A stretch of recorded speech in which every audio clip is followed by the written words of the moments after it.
It has been more than 2.5 years since we brought you a Halifax man's story about problems with his Ford Focus. It hit a nerve and prompted many other Ford owners to contact us and to file complaints with Transport Canada.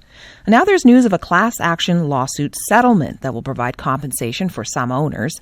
Our consumer watchdog, Yvonne Colbert, first brought us this story, and she's here with the latest. Hello, Yvonne. Good morning, Portia. Well, first of all, let's remind everyone about the vehicles that are involved in the settlement.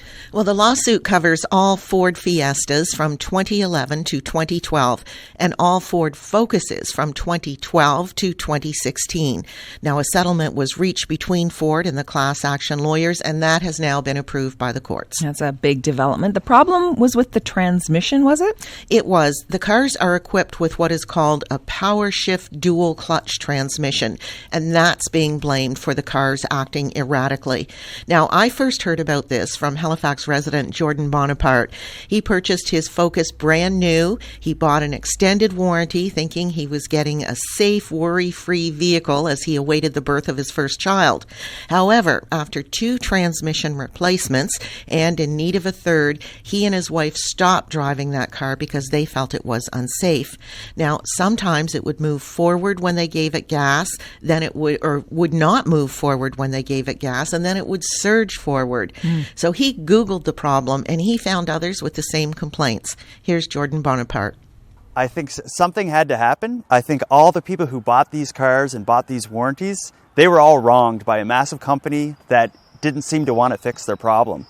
And I guess if this is what has to happen, something has to give. These people are owed something. And I think when we all bought our warranties and bought these new cars, we were expecting a painless process. Nobody told us that the warranty would include hours on the phone, being on TV, talking to Yvonne Colbert, and eventually becoming involved in a class action lawsuit. So it's I'm really disappointed that it took this long, but I'm glad something's going to happen. That was Halifax resident Jordan Bonaparte, the man who first brought this issue to the public's attention.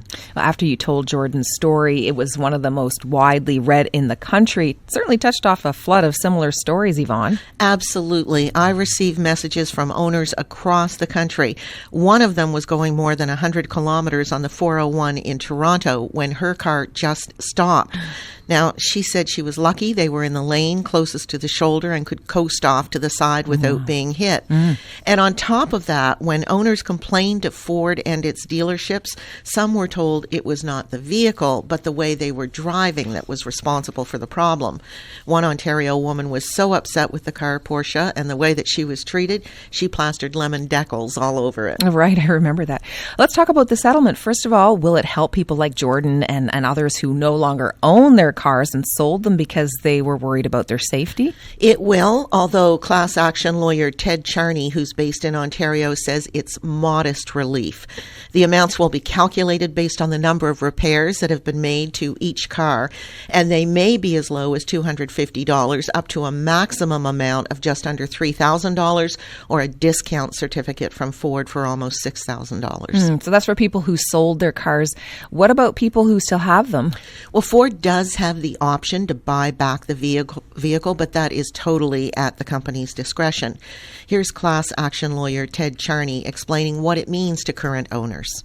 The good news is that if they continue to experience problems with their transmission, they may be eligible for a partial refund of what they paid for the vehicle or a total refund, less usage for the lease payments for the vehicle if they happen to be a lessee. So the biggest component of the settlement is the potential for current owners to be refunded, at least partially refunded, for what they paid for the vehicles. That was Ontario class action lawyer Ted Charney. And as we heard, the fixes don't always work, Yvonne. So is there any provision in the agreement if things go wrong in the future? There is, Portia, and that is unusual as class actions go. Ordinarily, they deal only with what has happened. This one takes into account future problems. Here's Ted Charney again. The program will be open for probably another 5 years until the 2016 cars are off warranty. So people who currently have, for example, only one transmission hardware replacement, this time next year they may have had a second, in which case they can then opt for the alternative benefits. and so on. So it's not just a past program, it's an ongoing future program.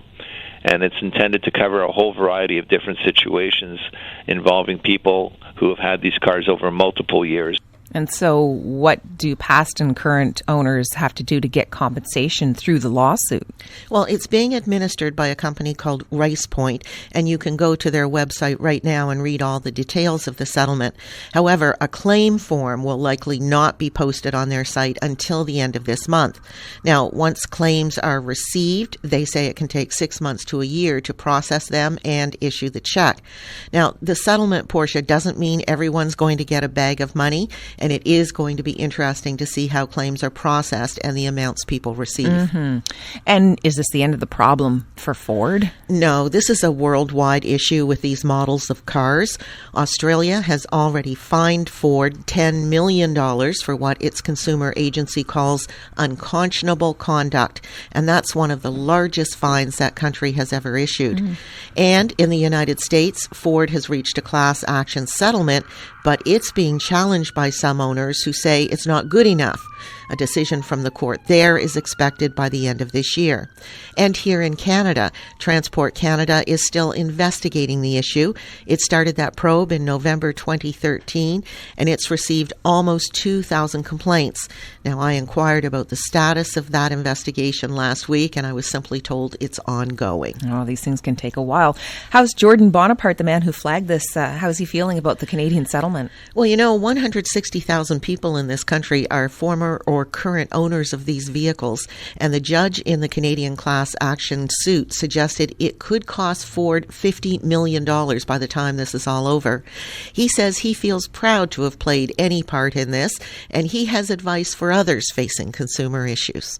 Don't give up quickly. Make the phone calls, follow up, document what you're doing, do research online. When I first encountered this issue, it only took 1 or 2 searches on Google before I realized people all over Canada, the United States, England, Australia, there were people all over having these problems.